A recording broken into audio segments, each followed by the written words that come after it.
আসসালামু আলাইকুম। সবাই কেমন আছেন? আশা করি সবাই খুবই ভালো আছেন। আজকে মজার একটা রেসিপি আপনাদের সাথে শেয়ার করব। আ খিচুড়ি তো আমরা সবাই কম বেশি পছন্দ করি এবং খিচুড়ি পছন্দ করে না এমন মানুষ পাওয়াটা খুব দুষ্কর। চলেন রেসিপিটা দেখি এবং কিভাবে খুব তাড়াতাড়ি চটজলদি করে করা যায়।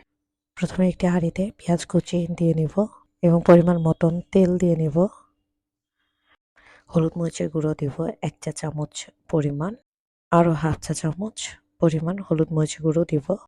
আদা রসুনের বাটা দিব এবং আমি কিন্তু লবণ দিয়েছি, কিন্তু এটা স্কিপ হয়ে গেছে ভিডিও এডিটিং এর সময়। এখন আমি চাল ডাল ভিজিয়ে রেখেছিলাম সেটা দিয়ে দেব। আর আমি খিচুড়িটা কিন্তু মোটা চাল দিয়ে করতেছি, কারণ মোটা চালের খিচুড়ি খেতে খুবই মজা লাগে। আপনারাও ট্রাই করে দেখবেন বাসায়। আর এখন আমি সবগুলো উপকরণ একসাথে মিক্সড করে নিচ্ছি খুব ভালোভাবে। তারপরে কয়েক টুকরো কাঁচামরিচ দিয়ে দেব।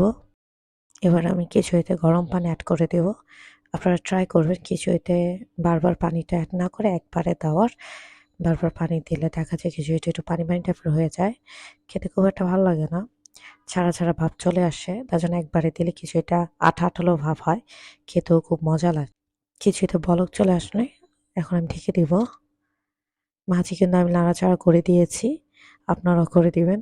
আর এই দেখেন আমার খিচুড়িটা কিন্তু একদম পুরো পারফেক্টলি ভাবে ল্যাটকা টাইপের হয়েছে। এখানে চাইলে কিন্তু আপনার আচার দিয়ে কিন্তু আচারে খিচুড়িও বানিয়ে ফেলতে পারেন। আর এত মজার হয়েছে খিচুড়িটা, আপনার বাসায় অবশ্যই ট্রাই করবেন।